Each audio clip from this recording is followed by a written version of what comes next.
YouTube. Welcome back to the channel, man. Successful Felons, man.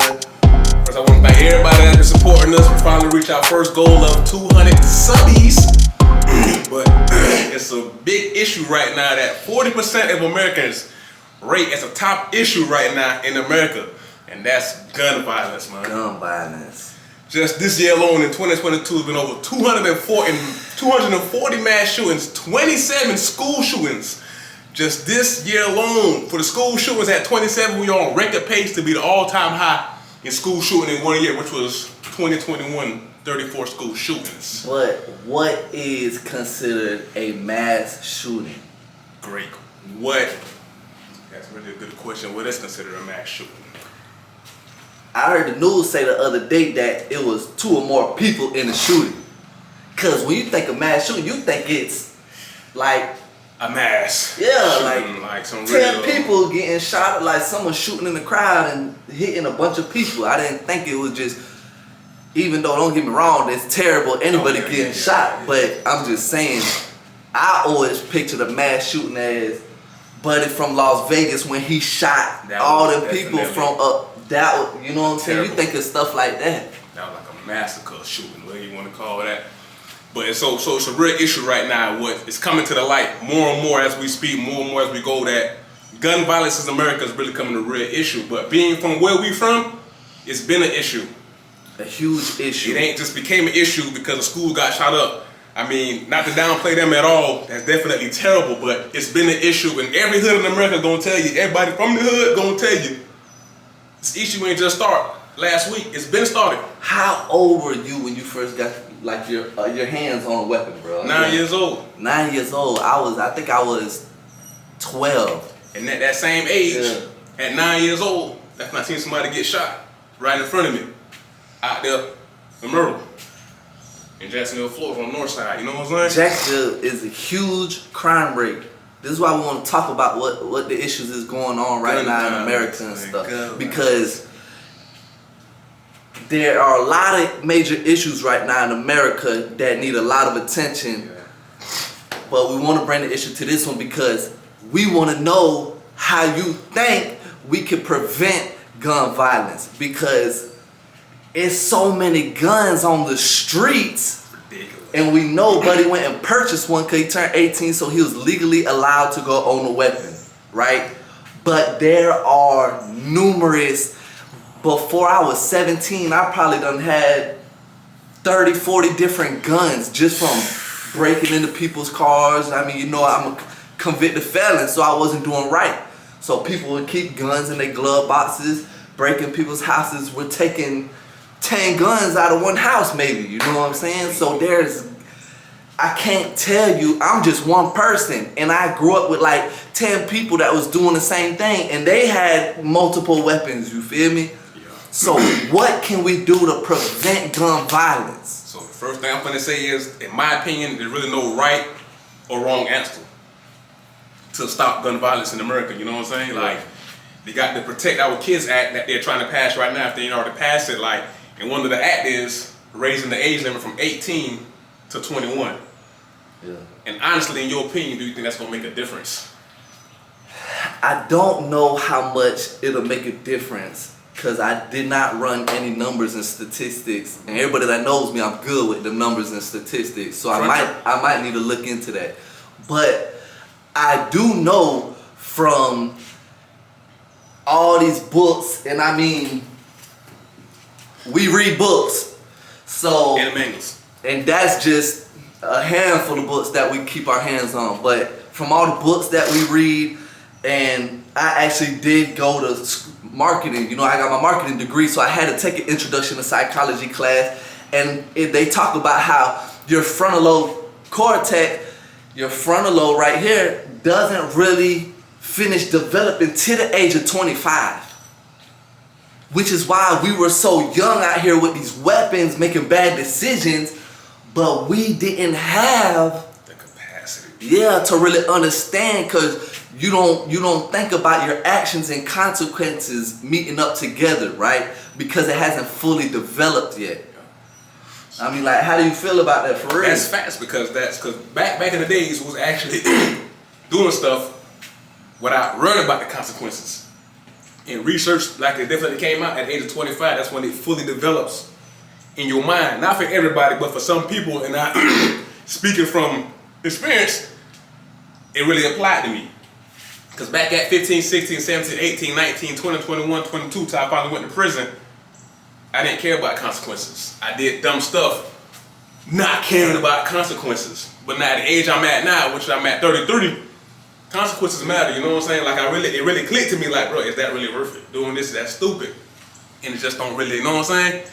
So to get back to the question, for me, raising the age from 18 to 21, do I think it'll make a big difference? That's to legally buy a firearm. And being from where we from, we know for a fact if you want a firearm, you getting you a firearm.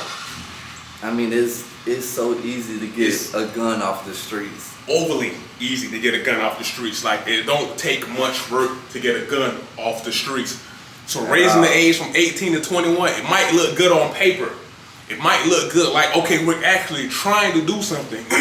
Which you gotta try. You have to attempt something. You gotta try. I'm just gonna keep it real. You're not doing nothing. Cause you can't Stop it. There's no way. If Buddy was 18 and this, let me tell you from my personal experience. I'm at a party. I want to say I'm like 16. A guy that used to get bullied and picked on in school. You know, glasses. You know, he was a green bean. You feel me? He was just one of them type of dudes, right? He used to get picked on a lot for what he wore, shoes, clothes, smelled funny. You know, he just didn't hang out with the group, right? The crowd, the popular crowd, whatever, you know what I'm saying? Or he just ain't fit in. He was just an oddball. I catch him at the party. So a lot of people don't know why he's here. Don't you know this man came up here and asked me to buy a weapon? You feel me? For real, bro. I ended up selling him a pistol an hour, bro. It was another guy, bro. So, if you're watching this, I apologize. I was young and stupid. So, I end up getting into it with a dude that worked at Publix, right? Bought my homegirl. I don't know what happened really. But the dude wanted problems with me. Started saying he's a Golden Glove boxer. Yeah. We kids, you feel? He's saying all this stuff. A year and a half later, he's calling my homeboy phone, wanting weapons and stuff, you feel me? But this dude, same thing. Like, this dude's an oddball. He's weird. He's not like, he doesn't run with the wrong crowd. So we took full advantage and you know, I hate saying what I did because I'm ashamed of my past, you feel me? Because what I did wasn't okay, but we ended up robbing him for his money, bro. And it just go to show that if we didn't have an issue, we probably would have just sold him a gun for real, you feel me? So with that being said, me personally, in my personal belief, I don't feel like guns are the problem. And these are teenagers, they're not old enough to purchase weapons, and they're reaching out purchasing weapons, you know what I'm saying? So to me, like, guns is not the problem. I mean, I don't feel like a firearm is an assault, stock, unstocked, little clip, big clip. This is a psychological issue. It's not the problem. It's us as people. That's the problem. And we're telling you firsthand, we're convicted felons. We were out here committing crime. We were doing wrong. We weren't doing mass shootings, but we got our hands on these weapons and was still using them for wrong purposes. Cause the gun's just a gun until somebody get behind it and choose to do it. So like, how can we stop this problem when it's man the problem? I feel like it's unstoppable. But we could do something like, okay, when they do purchase a gun, cause I know for a fact that people that do buy guns, it usually take a week for the background check, everything to clear, for them to be able to go pick up a gun, right? A registered firearm. Mm-hmm. During this week, they need maybe that whole week, every day, have to go meet someone that shows them how to use it. And that someone, whoever they have to meet to know how to use this firearm, needs at least a 2-year degree in psychology or some type of certificate in psychology where they can say, hey, they can start taking notes.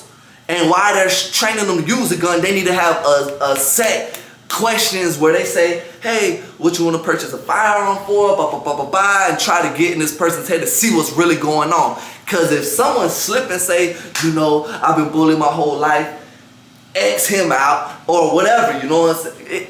I don't know though, because I don't know. Because regardless, I feel like people should have a right to protect their family. You know what I'm saying? So that raises the question. It's hard. It's really hard to say what do we do? What can you do? So we looking for answers from y'all as well, but that really raises a question that we really have. Should convicted felons be able to possess firearms and have firearms? Now, before y'all sit and say, no, so there are some states that let convicted felons get their firearm rights back, right? And they're purchasing weapons and stuff. And the rate of them purchasing their firearms and all that, the rate of them going back to prison is low. So they're letting them get their firearm.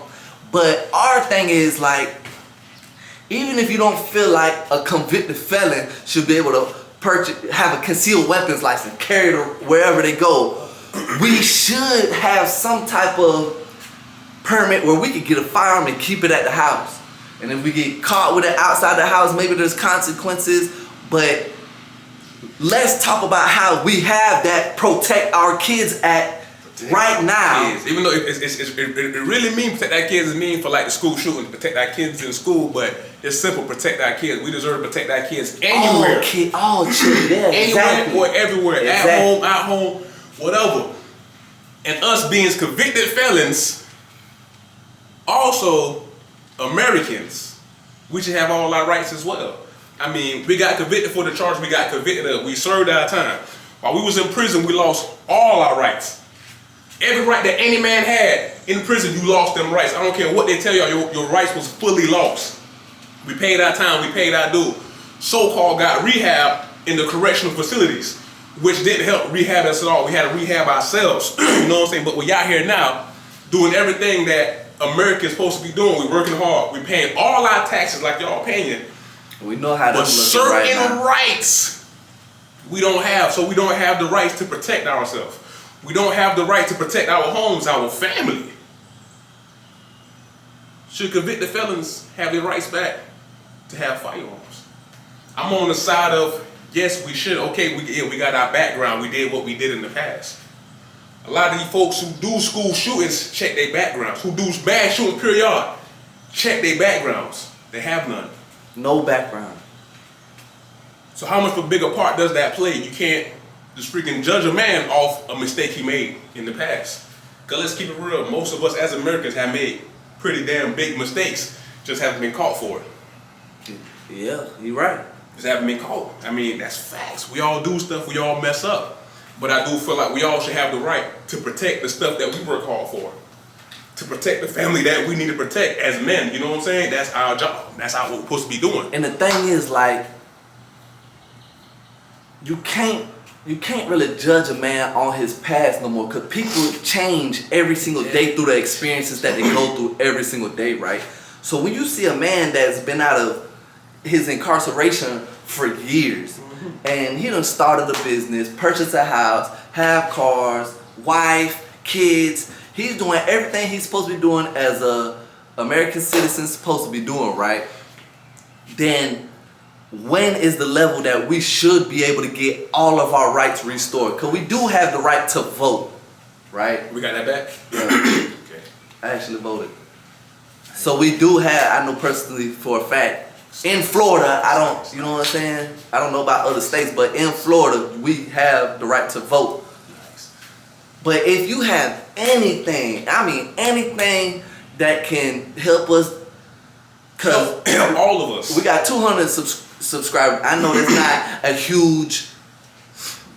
huge following, but if we can help push some type of law into effect that'll slow mass shootings, because you got a great idea, drop them in the comments, man. And that's fact. Drop them in the comments, for real. We can't sit here and just depend on the politicians and whatever the legislators to come up with these ideas. Now, we are people, we out here in these fields, we out here in the trenches for real. We know what's really going on. We need to be having our own ideas and pushing these ideas. You know what I'm saying? Because we really living this. It has to be some type of psychological effect. It has something. You have to do a psych evaluation somehow, some way.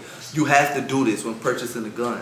We the people, we really living this, and we coming from the perspective of people that came from these type of backgrounds, from the streets, who actually was into this lifestyle, living this life. And right now, everybody's so against these assault rifles and stuff. But the way like inflation, gas prices, and rent is increasing right now, the less people gonna be able to take care of themselves. The more people that go into poverty, right? Let's get it. Can cause a civil war. Now, I'm not saying it's gonna happen. I'm just saying when majority of the people are hurt and struggling, that's usually when they start acting rebellious toward their government institution. And when this happens, I would feel more comfortable with an assault rifle in my house if a civil war broke out to protect my family. So, with that being said, I gotta just go here. Let's get on to some real issues, which is the inflation right now. The prices people are paying for homes right now. The prices we paying for gas, for food, and all this other stuff. Let's just keep it honest. One of the biggest causes of crime in America, period, is the fact that we need stuff. Yeah. Is money. So you got these people out here who could barely working their ass off, 95 non-stop, get paid whatever they get paid, working their ass off just to look back, not to have nothing. And where are the highest crime rates? In poverty, right? There's more crime rates in poverty. So the more people that's going to become poor and in poverty, the more problems we're going to have in America. So let's start with the get these prices back right so we can actually afford to live comfortably. Because these gases, It's killing people. that's a business. It's killing us. So let's start there. Drop that gas price. That's killing us. Then we need to work on this food. Because people need to eat. What you were just saying about investing or feeding the kid. Yeah, I mean, sometimes people got to make this choice. Can I invest these dollars into making more money, or I got to use the same couple dollars I got left over to feed my child?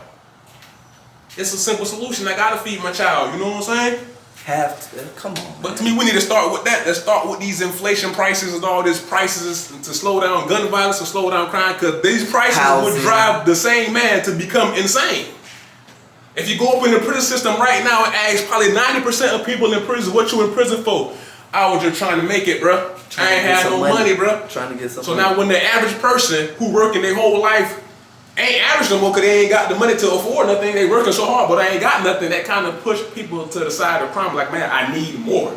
And you're adding problems on top of problems. So you got these guys out here that been bullied or whatever they went through in school. Even worse now. Then you got inflation, taxes going up like crazy, and rent going like crazy, so they can't provide for themselves. So what happens? They fold under pressure. So what's they break down. What's some of the main reasons these kids get bullied in school? I'm gonna tell you. What you think? When I was in middle school, I didn't know anything about clothes yet till I got to middle school, right? And then when people was like, dang, you got that from Kmart, I ain't know nothing about that. You feel me? So when I started realizing I wanted better shoes, I wanted better clothes, I want this, but it was expensive for this type of stuff. So a lot of kids get bullied for the way they look, Yeah. the clothes they wear, the book bag they got, the jewelry, whatever, what kind of phone they got, and whatever. But as a parent, if I can't afford to buy my kid no better, what can that parent do? You know what I'm saying? Mm-hmm. It's some things we just can't stop. When it comes to the human, we just can't stop every human and tell them, no, you need to be a good human and don't bully. Cause this guy that was in Texas shot his grandmama first. Terrible.